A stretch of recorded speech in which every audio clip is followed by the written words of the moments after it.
Hus. Ratu kok dihu. Sampeyan sing nderekke Sinundrawati. Yo.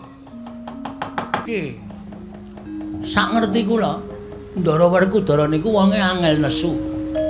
Nek ora ana sing ngubup-ubupi, nek ora ana sing ngompori. Sapa sing ngompori Werkudara? Lho, aku ora. Ngaku wae.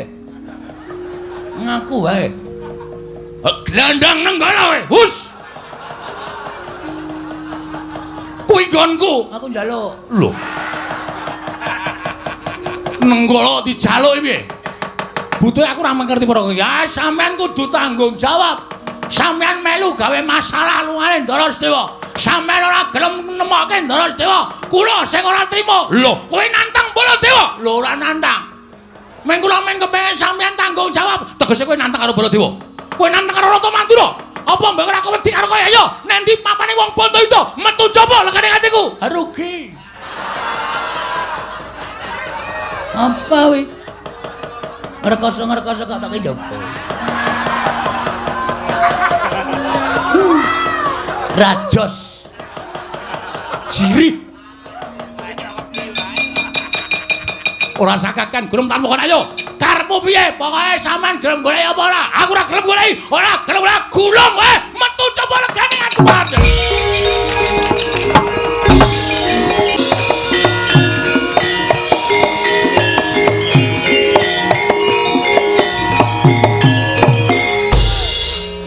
Werkudara, Iya.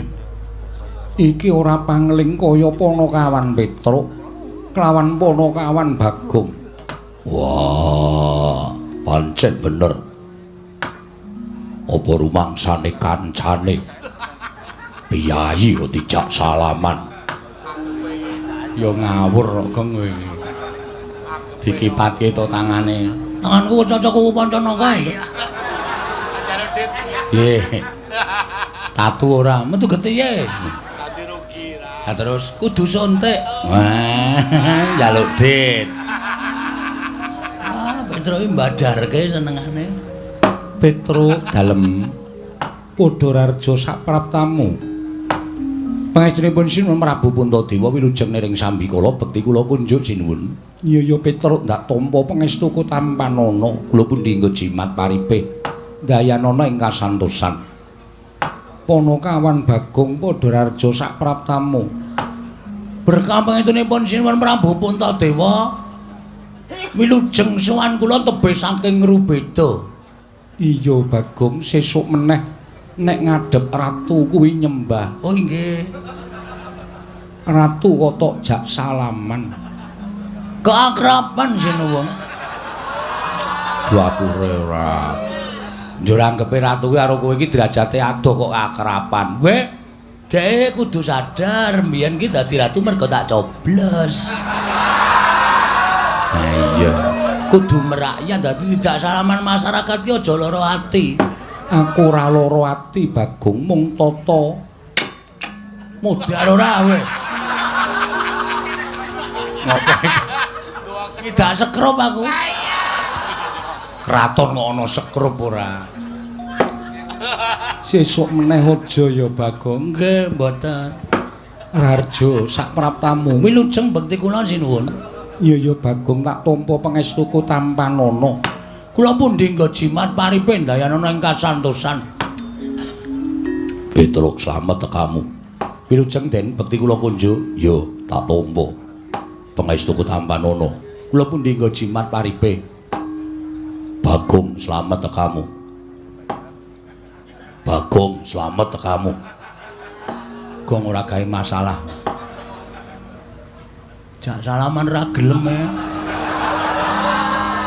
Ya wong piyayi kok tok jak salaman ora gelem.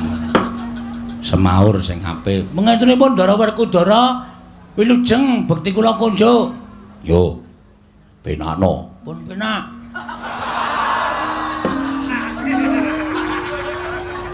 Wis penak kok. Wis. Petruk kantong bolong padha rarja sapraptamu. Sinuwun Mandura wilujeng bekti kula kunjuk. Yo, Bagong slamet. Nun, Bagong slamet. pengentunipun Sinuwun Mandura wilujeng nering sambikala kepareng nglantaran sembah pangabekti kula kunjuk. Wah edan jangkep tata krama ukaramu. Pengentunipun nggih. Prayogan pun menunggu. Sampun boten kirang prayogi. Sampeyan ganti sekecake nggih? Yo. Pun asal unjukan. Durung. Sami. Petruk Padhararja. Ndara Janaka bekti kula. Iya, Bagong Padhararja. Ndara Janaka bekti kula. Iya, Bagong. Pangestuku tampan ana. Kula pun dinggo jimat paripe. Petruk wonten dawuh. Eneng apa Petruk teka sira sowan mangka tanpa tinimbalan Panakawan.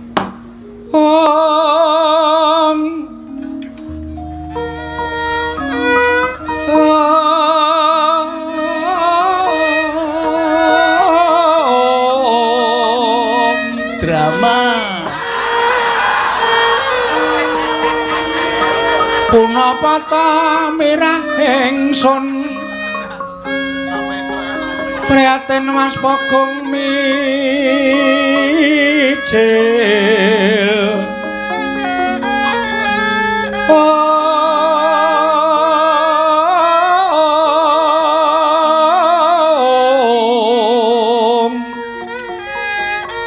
tudatan po karya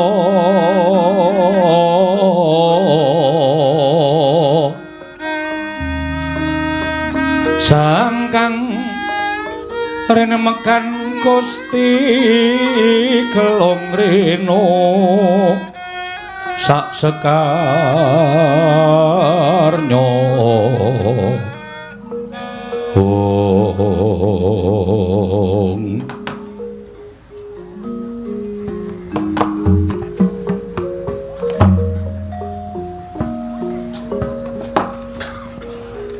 Panakawan ana apa dene sira tak timbali malah nangis Petruk matura ya gene ana lakon apa Panakawan Nuwun pangapunten. Kula niku jane boten kuat ngampet rasa panjenengan parindhawuh Petruk ana apa. Mergi kanan karang kadempel niki peteng. Ya, Gang. Heeh, wong listrike mati. Wah, anggere entuk-entukan ratake kowe yakin. Kowe ora mbantu kok.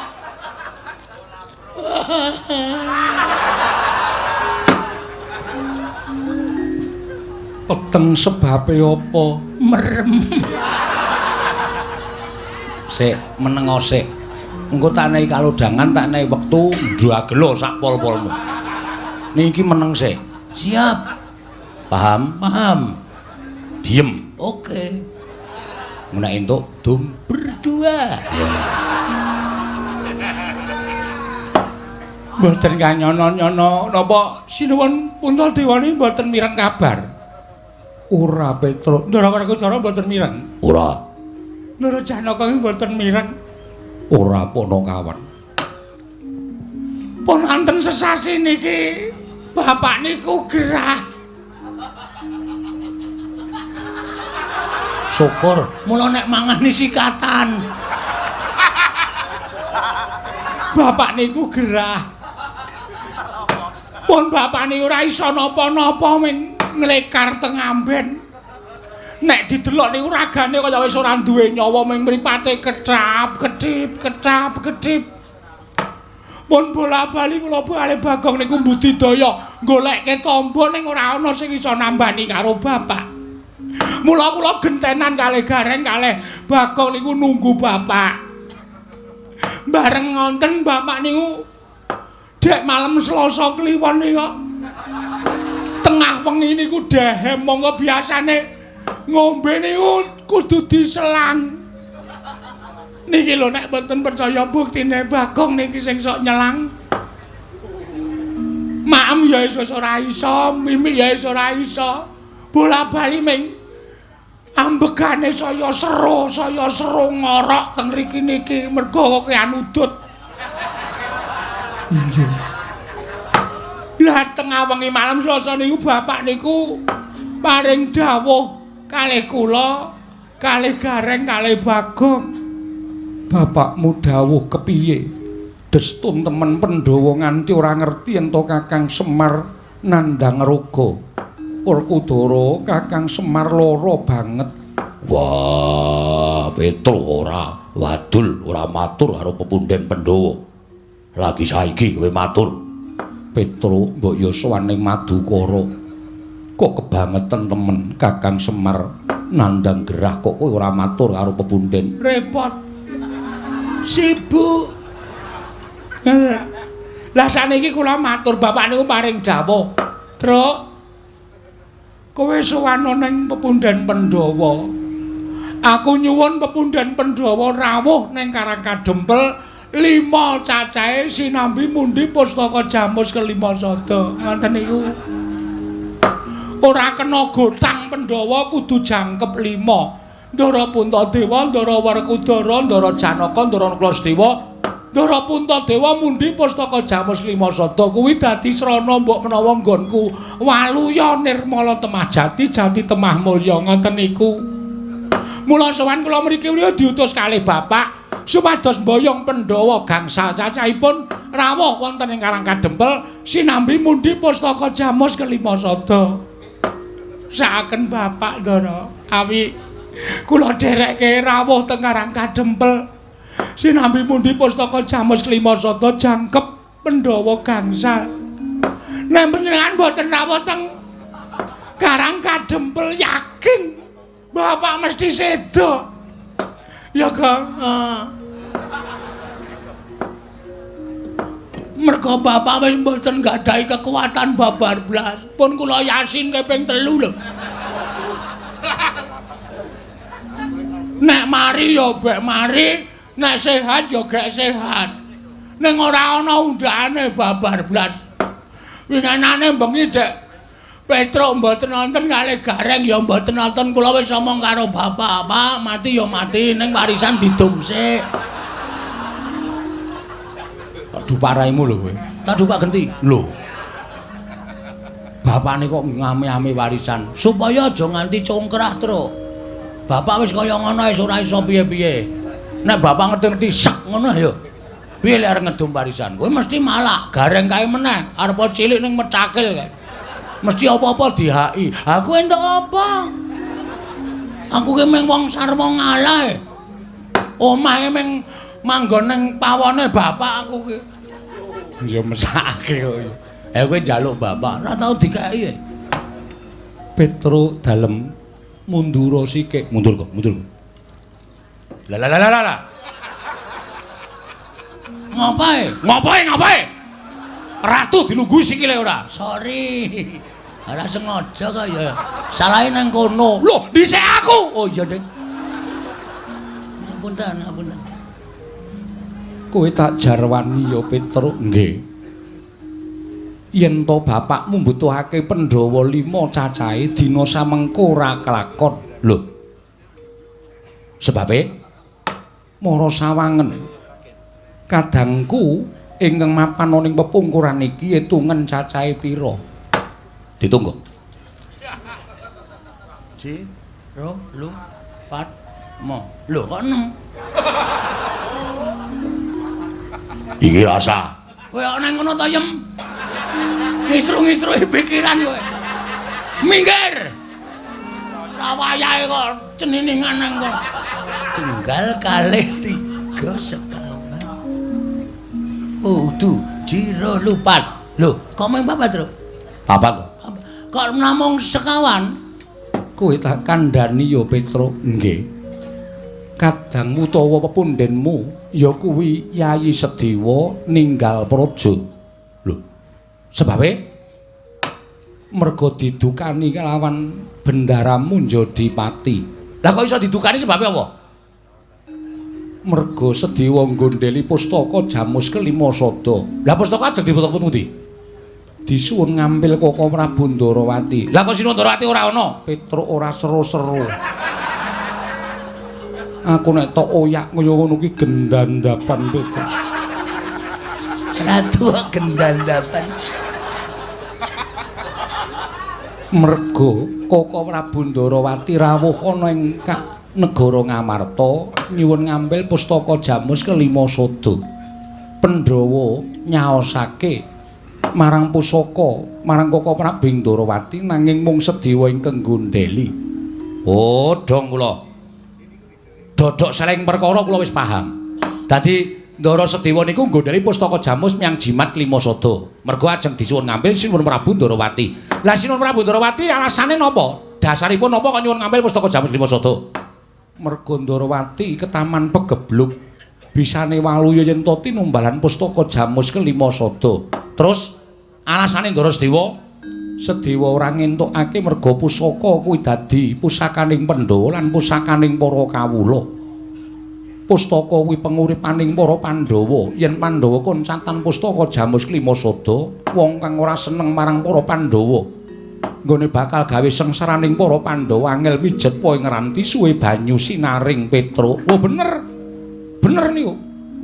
Mula pusaka niku aja nganti pisah karo pepundhen kula para Pandhawa. Pusaka niku mboten pusaka bain-bain.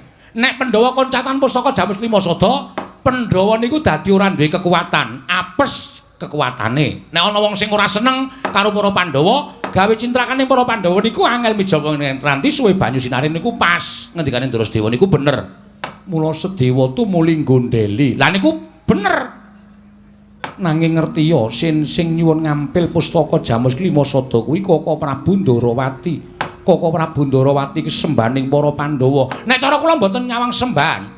Nek nyuwun ngampil ya nyuwun ngampil sanese pusaka, ana jeneng pusaka kok disilih ki cara pundi. Sing jeneng pusaka niku duwe daya, niku merga diasta dening Kang Kagungan. Pusaka kok disilih-silihke niku mboten ajeng anta dayane. Dadi nek Sinuwun Ndarawati nyuwun ngampil pustaka Jamus Klimasada supaya dadi kinarya nambak rengkaning praja. Kula nuwun sewu. Niku gek-gek ming alasan. Mula Ndara Sedewa nggondheli niku wis pas. Lah kok terus dadi iso lunga? Merga ditukani karo bendaramu Jodipati. Ndara Werkudara. Iya, Petruk. Terus karo bendaramu Werkudara ditundung lunga. Minggat. Ngaten. Iya, Petruk, kowe kok ngerti. Lah biasane Ndara Werkudara niku karo anak-anak ya ngoten niku kok. Antasena tukake rokok, ora gelem, Pak. Minggat. Wonten niku wis biasa kula niku wis weruh bola-bali wong kula ngomong Ndara Werkudara kuwi cilik nganti gedhe kok dadi kula ngerti lagak lagu lageane. Dadi Ndara Sedewa niku lunga saka negara Ngamarta merga Ndara Werkudara. Iya Petruk, Gong. Ana masalah iki. Piye? Ndara Sedewa lunga, Pandhawa ora ganep 5. Masalahe kok lunga? Lah kowe iki ngrungokke ora? Aku turu Iki ngantukan. Anggere ya iki ngantuk aku nek bar jam 12 ora ngantuk to. Oh. Mergo maling. Wah. Maling dengkulmu mlocot ora. Iki ana masalah. Masalahe Ndara Sedewa lunga. Sing marahi lunga Ndara Werkudara. Mergane didukani. Masalahe Ndara Sedewa iki nggondheli pustaka Jamus Klimasada. Dis. Goblok banget ora. Aku wis omong akeh banget mau mbok ngrungokke. Aku makler. Ya nyun ngapura dadi Ndara Sedewa lunga sing nundung Ndara Werkudara. Heeh. Mbah, masalahe apa? Tak urus iki, Tru. Ya. Mundur. Ya.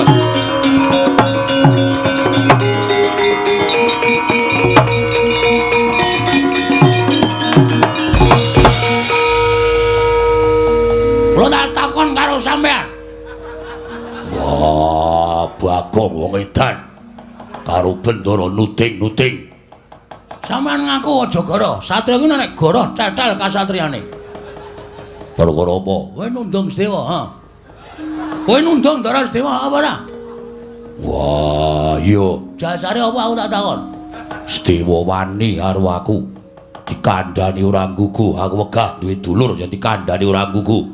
Tak tundung minggat. Terus saiki nek nganti Ndara Sedewa minggat, Pandhawa ora jangkep 5. Monggo Semar loro, isane mari nek Pandhawa rawuh 5, cacahe ning Karang Kadempel. Nek nganti mung 4. Nek nganti Semar, endi Pandhawa? Jira lupat teksek ngono piye? Hah? Ora mikir to kowe?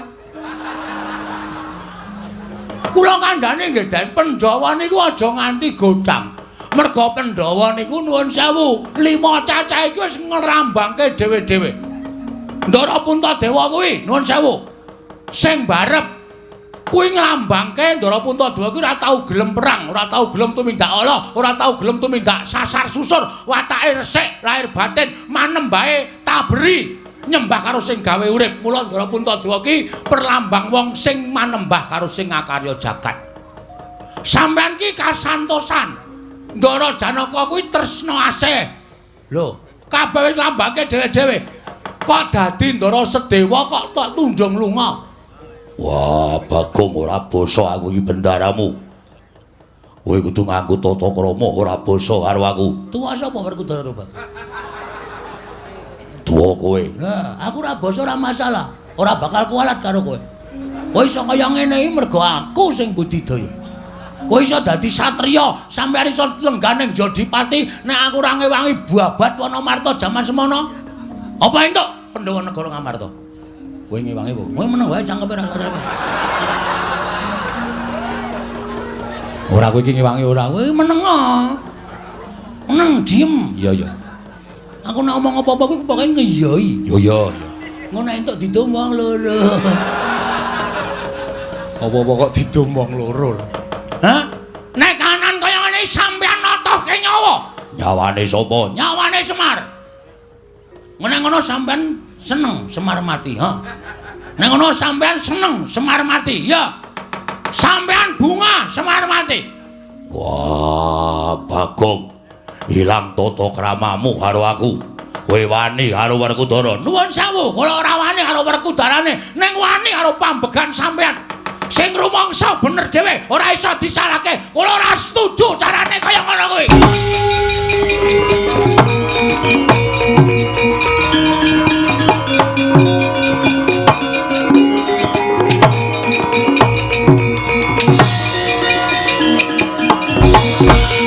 Jane rasa rene kok kono wae.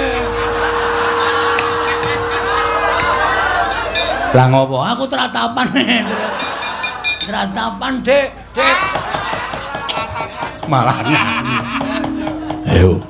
Saiki kowe ngecah apa? Truk. Hmm. Truk. Wangsulana, Truk. Lah piye? Aku ora patek wani nek ngene. Kowe jireh ora kene, kene. Wong kene wis kebancut nyegur kali, maju ya klebus, mundur ya klebus. Lah kowe beda pedomae karo aku. Lah piye? Aku nek nyeblong kali ndodok sik. Dugang ora. Kersane pripun? Ora sah nyuli karo Bagong. Wah, yen pancen ora trima karo lungane Sedewa, mergo tak tundung. Anak-anake Semar areng apa? Nuwun sewu, mbangane kula kelangan bapak. Luwung kula mati teng negara Ngamarta kula wujuti. Yo, metu njaba. Oke, Truk. Ora sembrono lho, Truk. Ndara Werkudara. Lho, wong kendeli ngene iki gong sebacut nantang ora kaya kowe iki nantang kok mundur iki apa kuwi. Nek kaya aku wis kebacut nantang ngene iki iso luweh. Mbangane kowe karo kelangan bapak. Nek nganti Ndara Werkudara ora iso nemokke Ndara Sedewa, ora kersa goleki dina iki. Oh, rame-rame lantas malang-malang putung. Gecek ndas. Wah, kecek-ketik metu sapa? Weh.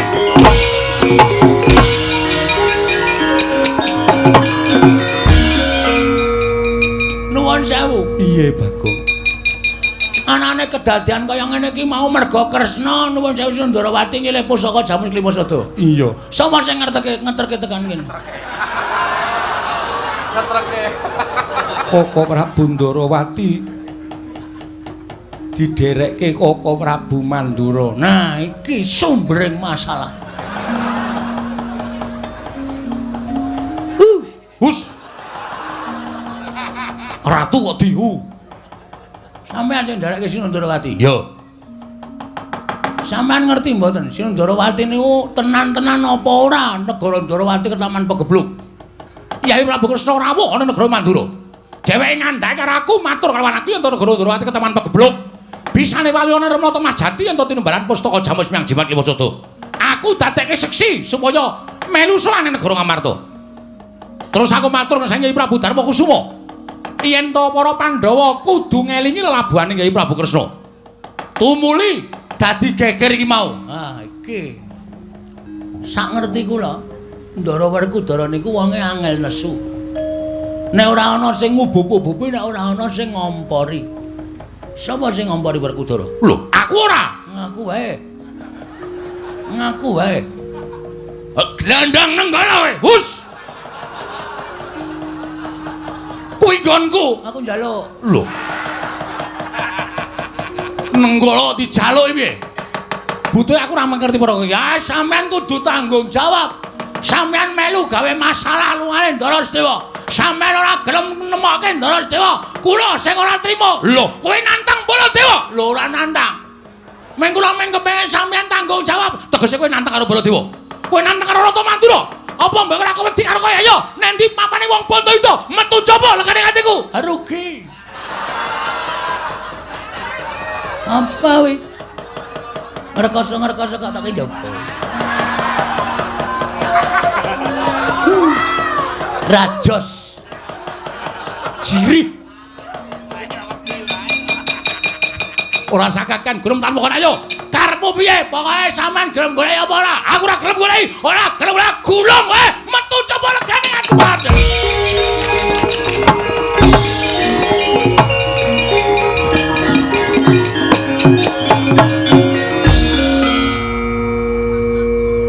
Bagong, Nun, lah kowe iki ngopo? Nantang Koko Prabu metu saka Ndaturaya kok kowe malah begogo. santai. Sing repot ra kono. Wong kene rung siap-siap kok kono. Yo mangkat yo saiki ndak sela ketinggalan kereta. Ora ana Baladewa kok nesune tentang kereta. Aku anggere mlebu nang kraton iki kabeh wis nganu apa jenenge kuwi? Njur do ngawur kata-katane. Puntadewa barang kok tentang. Ya sing gedhe pangapuramu. Mboten menapa. Wis kono nek arep genahke perkara iki metu njaba. Sendika ngestakaken dawuh. Nyuwun pamit. Pamit. Nyuwun pamit madal pasilan sinuwun. Sing ati-ati aja kaya bocah cilik. Nggih. Ndara Janaka kula nyuwun pamit. Iya ya Bagong sing ati-ati. Aja kaya bocah cilik. Kuwi sing muni aku. Aja kaya bocah cilik. Nggih. Ndara nek kula nyuwun pamit nggih. Iya ya Bagong sing ati-ati. Njaluk. Sing ati-ati ning Sambikala. Waduh kok wolak-walik lho omong. Yem aku lunga sik ya. Inggih ngestaken dawuh. Suwe banget ketemu karo kowe. Engko cipika-cipiki ya, Jem. Inggih. Ayo kangen no ya, inggih. WA-mu isih kae sing wingi to? Inggih. 081 125 250 375. Lah kok menghitung-hitungan? Inggih. Kuwi adimu kok? Inggih. Lemu banget. Oh ya aja sok salin nganggone adimu ya. Inggih. Sandangane aja sok ganti. Inggih. Nggone adimu ki nek tok nggo iso tok cantolke pundak ngene iki. Saking gedene. Ora tepung kok wis ngrasani pakaian dalem. Aku karepe dhewe. Aku kenal. Nyun pamit sinun. Sing ati-ati aja kaya bocah cilik. Nun nggih.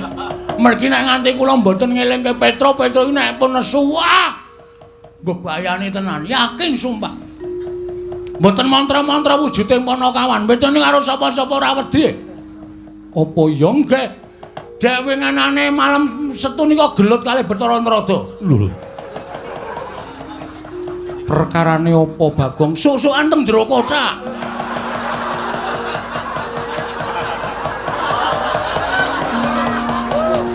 Kok iso Enggak ada ora weruh. Dosare kabeh. Bathara Narada niku Sasa Petra sadol pamit teng jero gludak-gluduk. Sing damekke nggih kula. ya wis syukur yen to kaya mong Nggih ngoten mawon nggih nyuwun pamit. iya ya sing ati-ati. Bareng. Iya. Pun ya Ndara Janaka. Iya ya sing ati-ati Bagong. Ndara Sembadra sehat to? Sehat. Ndara Srikandi. Iya ya waras Bagong. Syukur. Pun ya Ndara kula. Iya Bagong sing ati-ati. Nun nggih. Iya nah. Nggih. Dadah. Inggih ngatos-atos. Pedone ora tak kandhani tuman wae. Wis werna-werna gawe masalah terus nang kampung ki. Adek malam Selasa wingi.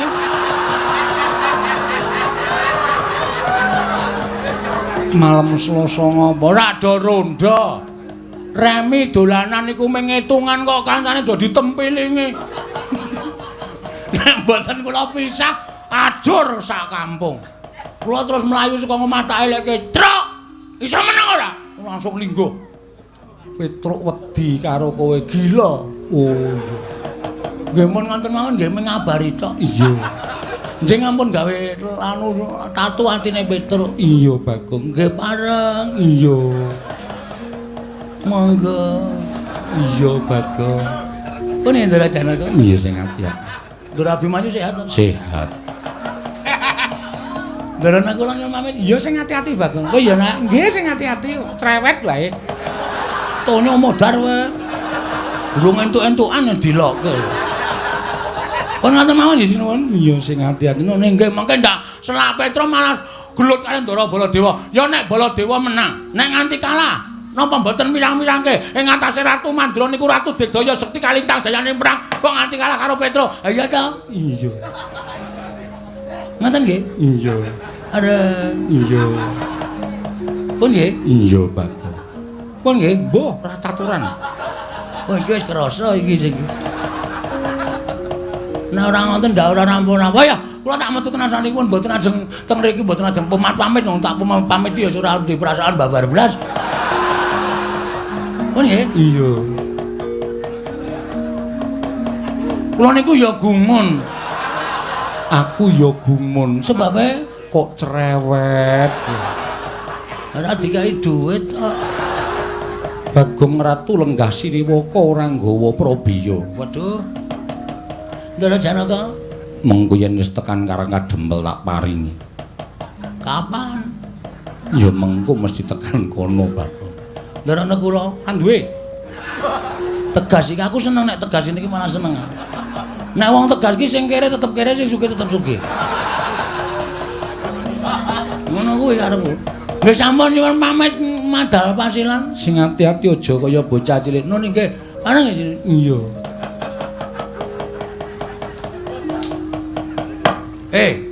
Wonten dawuh. Patih to kowe. Nggih. Andakawana. Inggih. Pangling kali kula ki Lurah Bagong. Ora. Sehat to? Iya, pangestunipun waras. Godhe 300. Kangge menapa? Nek silise Panjenengan menika ngambil darenipun kunduraken. iki atas nama Sinuwun Puntadewa. Aku kok nyilih kowe 300 sesuk le nyaur panjenengane. Menapa estu? Dipidana pati wae wae. Inggih. Monggo 300. Nah, ngono. Nek ra ngene ra entuk hasil aku. Janaka wonten dawuh. Tulung saurna patih Handaka. Maju kene Dimas jan ngestaken dawuh kok ora.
Nyai Arjuna nuwun paring adhawu.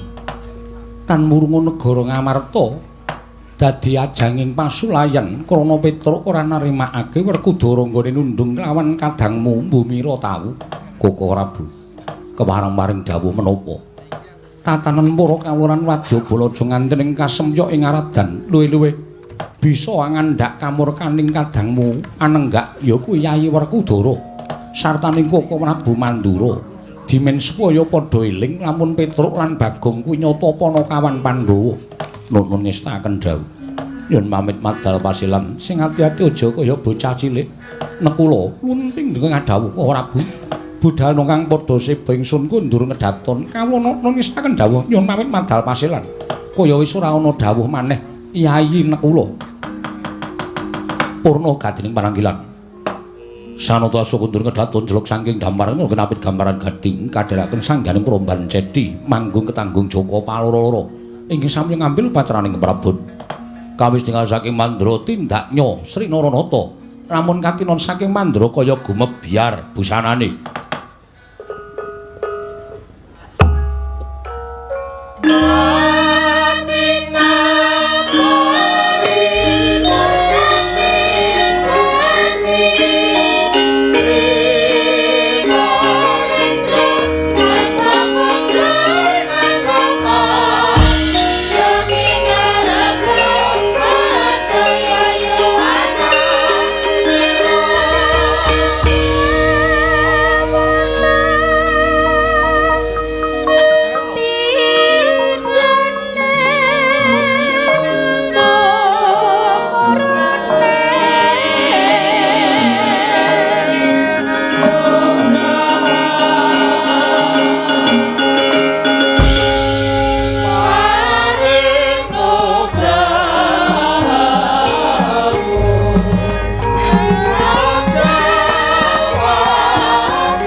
Matur sembah nuwun tanpa pepindhan ya, Nok. Ya. Mandheg sedhela. Ya, Iki dienggo ngaturake apa wigatine dirawake dhewe tinimbalan sowan ana ing alun-alun kutha Klaten. ya. Acarane apa, Mak? Peresmian kantor Inspektorat Klaten. Oh, iya. Werna-werna, Nok. Ya. Ana 3 kantor sing diresmekke dening panjenengan Ibu Bupati. Ya. Ngaturake panuwun ingkang tanpa pepindhan karo panjenengane sing wis kepareng ngresmekake ya kuwi kantor Inspektorat Klaten iki. Ya, panjenengane Bapak Yano Ibu Hajah Sri Mulyani. Ya, matur sembah nuwun uga ngaturake panuwun ingkang padha kepareng rawuh bengi iki ya, Nok. ya. Panjenengane Bapak Kepala BPKP DIY, Bapak Ketua DPRD Kabupaten Klaten, Bapak Hamenang Fajar Ismoyo SIP. Ya. Karo panjenengane Bapak Dandim 0723 Klaten, Letkol Infanteri Minarso 5. Ya. Kapolres Klaten atau yang mewakili 6 Seda Klaten Bapak Joko Sawaldi. Inspektur Jawa Tengah diwakili Inspektur Pembantu Inspektur Sukowono Sraten. Wah, iki nek maca ora ngati-ati. Ya. Forkompimda Kabupaten Klaten lan seluruh kepala OPD. Ya, matur sembah nuwun tanpa pepindhan. Luar biasa. 4 kantor sekalian diresmekke. Ya. Gunggungnya disebut peresmian kantor Inspektorat Klaten. Ngono ya, Mak. Iya, mula mau Ibu Bupati ngendikake. Ya. Saben kantor ngono upama diwayangi saben bengi ngono ya rada lumayan ya, Nok. Ya. Ning ya aja ngono iki ditimbali awake dhewe wis ngaturake panuwun ingkang tanpa pepindhan. Iya. Lan awak dhewe wajib acung jempol lan atur apresiasi karo panjenengane Ibu Hajah Sri Mulyani. Ya. Panjenengane ngasta minangka dadi bupati periode 2017 sampai 2019. Ya. Penghargaan kepada Bupati Klaten. Ya, akeh banget ya, Mak. Iya, iki tulis nang kene pirang-pirang nok luar biasa iki dadi tandha nek pancen saiki kaum Hawa kuwi pancen wis sak traju sak bobot karo kaum priya. Ya. Ora bedak-bedake piyai putri karo piyai kakung, nyatane Klaten diasta dening panjenengane Ibu Hajah Sri Mulyani ya luar biasa. Ya. Panjenengane entuk anugerah pers Jawa Tengah tahun 2019 kategori tokoh bidang pemerintahan. Ya. Penghargaan kepada Ibu Bupati sebagai top pembina BUMD 2019 dari majalah Top Business, no. Ya. Piala penghargaan dari Gubernur Jateng kepada Ibu Sri Mulyani sebagai Bupati Pelopor Inovasi Daerah tahun 2017. Penghargaan dan prestasi sebagai Kabupaten Kota Layak Anak tahun 2017, 18, dan 19 dari Kementerian Pemberdayaan Perempuan dan Perlindungan Anak Republik Indonesia. Penghargaan kepada Ibu Bupati atas keberhasilan yang luar biasa dalam mengurangi resiko bencana banjir. Ya. Lan uga penghargaan dari Kementerian Pan-RB kepada Pemkab Klaten atas prestasinya dalam akuntabilitas kinerja tahun 2018 dengan predikat nilai B. Wah. Akeh ya, Mak. Angel lho, Nok, entuk penghargaan akeh kaya ngene iki. Ya. Nek ra sengkut gumregut nggone makarya. Prestasi opini wajar tanpa pengecualian atas laporan keuangan tahun 2018 dari BPKRI Perwakilan Jawa Tengah. Penghargaan dari Menteri Hukum dan HAM RI kepada pemerintah Kabupaten Klaten sebagai Kabupaten Peduli HAM tahun 2017. Ya. Penghargaan dari Menteri Hukum dan HAM Republik Indonesia kepada bagian hukum Seda Kabupaten Klaten sebagai anggota integrasi jaringan dokumentasi dan informasi hukum utawa JDIH. Ya. Prestasi sertifikat sistem manajemen mutu SNI ISO 9001 2015 kepada Dinas Perindustrian Tenaga Kerja dan Transmigrasi Kabupaten Klaten pada tahun 2018 dari PT Global Inspeksi Sertifikasi Lembaga Sertifikasi Manajemen LSSM 058 IDN dalam ruang lingkup sertifikasi pelayanan kartu pencari kerja utawa AK-1. Ya. Pendataan lowongan kerja dan pemberi kerja AK 3, pemanggilan kerja AK 4 dan pengantar pemberi kerja AK 5. Penghargaan untuk kategori percepatan cakupan akta kelahiran anak tahun 2017 dari Kementerian Pemberdayaan Perempuan dan Perlindungan Anak Republik Indonesia. Cacahe ana pira? Gunggunge eneng 11. Penghargaan sing wis ditampa dening penyanyi Ibu Hajah Sri Mulyani minangka dadi Bupati Klaten no. Ya luar biasa ya Mak iya. Wah, mula ora aneh yen bengi iki awake dhewe sing saka Ngayogyakarta tinimbalan sowan ana ing Klaten iki mujudake suwijining kanugrahan sing tanpa pepindhan lho no. Ya. Mula wajib ngaturake pasugatan aja nganti gawe cunaning penggalih. Ewa semono gandeng awake dhewe iki menungsa. Kedurungane lali apes kelawan mati nek ana kurange lan ana kurang meranani penggaling para lenggah awake dhewe nyuwun gunging samudra pangaksami. Ya pancen mengkono ya Mak. Iya. Matur sembah nuwun kagem para pepunden-pepundenku dalang kadang-kadang dalang sing wis pareng kalodhangan karo awake dhewe iso sowan ning alun-alun Klaten kene no. Iya. Matur sembah nuwun wis diparingi kalodhangan. Iya. Mula ayo padha ngaturake sesukan. Ya, iki nawala wis temumpuk eneng pinggire awake dhewe diaturake mbaka siji. Ya, ora nganggo bintang tamu. Bintang tamu ya saka gawanku dhewe. Oh, Mbak Elisa Orkarus Alaso. Ya, pancen iki sinden sing lagi ngehit. Iya. Milenial no. Ya, pancen nek didelok wonge ya ora patiya apik. Ya. Merga ya blesteran sing jeneng blesteran ki ayune ya ora iso dipadhake karo ayune wong Jawa ya. Ning pancen pinter ya wis nganti tekan S2 dheweke ora golek gawean ming uri-uri budaya Jawa. Upama gelem golek gawean mono jane ya pangkate ya dhuwur.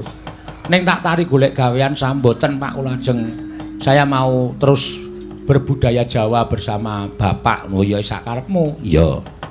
Ya lumayan ya Mak. Iya ya iso tak potongi kono. Iya. Ora apa-apa, ngangger pasrahke aku kira-kira ana sing gelemi semene no ya tak keke separo. Ya. Dinggo uang kenakalan. Ha ya. Kenakalane yoga-yoga. Wah ya. Ya wis ora apa-apa, Mak. Matur sembah diwaca mbaka siji. Ya. Nawala sing pirang-pirang tiba iki ya ngaturake panuwun saka sapa? Kunjuk Bucangik nyuwun lagu inggih Gubuk Asmara. Lagu kunjuk para sedulur-sedulur wonten Jagadaya Kali Kotes Klaten ugi sedaya warga Klaten sedaya kanthi ucapan mugi tansah pinaringan sehat ya Bagas waras kagem Padalang lan Jayapura Sinden mugi tansah sehat mirah rejeki tansah pinaringan bagya mulya amin. Salam taklim kula bakule sapu Edi Sumantri. Wah iya Mantri saiki dodol sapu. Ah iya. Kok iso ngono? Apa ngendangku jenenge ya Sumantri? Iya, golek penggayutan liya. Sugeng dalu RBK Ratu Boko nyuwun tembang liwung kalih Bu Prastiwi matur sembah nuwun. Ya. Saka sapa iki Mak? Kok sik tak suweke iki kok amplope kok le rapet men. Ya. Wolah. Jebul jerone ya ming kertas no. Iya. Kepareng nyuwun lagon utawi lancaran Klaten bersinar. Wah iki yasanipun Ki Suwita radio saking Wedi Klaten. Gending utawi lancaran punika kunjuk Ibu Bupati Sri Mulyani saha sedaya pangarsa Dewan Kesenian Kabupaten Klaten mbok bilih mboten kawratan gending utawi lancaran Klaten bersinar punika dipun terbitaken wonten ing YouTube utawi ing media sosial versi aslinipun. Saderengipun kula ngaturaken genging panuwun awit kawigatosanipun. Ya. Lan iki yo langsung tak bales no. Ya. Nek gending Klaten bersinar iki gandeng urung muncul iki awake dhewe urung iso. Ngono ya. Heeh. Mula nyuwun geng samudra pangaksami mangke menawi sampun pikantuk cakepan kaliyan lancaranipun badhe kula sinau. Oh iya, kula sak kanca badhe kula sinau benjang poso menawi mboten klintu dipun dawuhi dening para pepunden dalang saking Klaten supados mbabar pakliran wonten ing RSPD malam Selasa Kliwon. Oh, wulane poso. Ya. Srapopo nek nggo kegiatan. Ya. Nggo garing-garing cangkem. Heeh. Ora omong rak ya ora garing lambene. Iya. Pancen ya bener ngono, Mam. Ning ya kaya ngono kuwi dienggo srawung kok ana wong nyatane awak dhewe sowan mrene ya kadang-kadang dalang ya akeh sing padha rawuh. Ya, Ora ketang ana ing jaba utawa ana sing srawung karo awake dhewe. ya. Iki Kadangku sepuh Mas Kasim saka nek biyen ngertiku soran wong Pakde Kesdik ki lenggahe ning soran. ya rawuh ya, Mak. Lan sak anterone akeh banget lan aku ngucapke matur nuwun karo dulurku wedok, Wedok apa lanang? wedok lanang, Ya. Dik Apri karo Dik Mimin sing mau wis maringi nggon karo awake dhewe nok. Ya, diampirke Ning Cakra. Oh iya. Pokoke kudu kon mangkat awan diampirke ning kono karo omong-omongan ketemuan karo panjenengane Mbak Mimin, Mbak Apri. Ya, Wis disugata werna-werna. ya. Aku ro sinden-sinden disewake kamar. Yoga Yoga gelarke kloso ning mburi kelir. wis senengane ngono kuwi ora. Lah ya boros nek yoga barang iya wong yoga ki piyai wong nrimo kok nok. Aku iso kaya ngene iki mergo saka tapaning para wiyaga. Iya. Ngono ya. Pancen do tapa tenan. Apa tenan? Iya. Kula Ahmad Mustofa saking Desa Jakarta, Kecamatan Tempel Lumajang, Jawa Timur. Ing nembe wonten Malaysia badhe nyuwun podang kuning dipun bawani ingkang nembang Mbak Tatin. Nggih. Kok iso tekan Malaysia? Streaming, saiki streaming itu luar biasa. Ya. Mula wayang saiki dadi hal sing hit ning nggon YouTube mergo ya streaminge para kanca-kanca kuwi nok. Ya. Kanca-kanca dalang akeh sing duwe streaming ya. Iya. Kawitan biyen aku kuwi duwe ide upama streaming kuwi wayang di streaming iki mergo dunia itu sekarang cuma sebesar HP. Ya. Arep tuku apa-apa liwat HP, arep tuku panganan liwat HP, arep tuku sandangan liwat HP. Lah aku ndek pikiran apa ora prayoga nek ayo do gawe streaming supaya bocah-bocah iki nek buka HP jlek nggon YouTube kuwi sing metu wayang. Ya. Saiki wis luar biasa nok. Ya. Saben dalang duwe channel dhewe-dhewe. Channel Dalang Sena, channel Dwija Laras, Ya. channel Kuntadi, Ya. channel Purbasmara pirang-pirang. Dikira tok sebut. Channel saka Sragen iki lho. Kuwi abal-abal kuwi no. Channel DG. Ya. Wah, luar biasa saiki pancen ya kudu matur nuwun karo teknologi. Ya. Mula saiki wayang iki setiap pergelaran ning Klaten ngene iki sing mirsani ora mung priyayi Klaten, nanging luwih akeh sing mirsani lumantar YouTube. Ya. Channelku dhewe kadang kala nek sok pergelaran langsung ngene iki nganti tekan 20.000 penonton seluruh dunia, sok-sok nganti 23.000 sampai 25.000. Ya. Oke ya, Mak. Oke, sing sak ngisore 5 ya ana. Iya. Direwangi matane mlirik penonton ming 3. Ya wis ora apa-apa. Kabeh ki sarana pambudidaya. Ya pancen bener ngono. Ya. Ayo ndang ceket-ceket. Ya, mengko ndak ora prayoga kedadeane. Ya, sinden gawa pira? Sinden nggawa 8. Ya. Matur sembah nuwun dipun paringi ngaludangan kula dipun parangaken beta waranggana 8 cacahe. Iya. 8 cacahe iki pancen tus saka sinden-sindenku warga Laras no. Iya. Ora ana sing banjelan, ora ana sing piye iki kabeh menyang kabeh. Ya. Wiwit saka Mbak Tiwi, Mbak Agnes, Ya. terus jajare kuwi Mbak Orisa perdana berangkat ke Klaten setelah melahirkan anak macan. Anak orang. Iya. Lagi bareng lahirke, Ya. iki mau wis izin, Pak kula bidal. Wah, senengku kepati-pati. Angger ana wong barbayan ki mangkat nginden ki.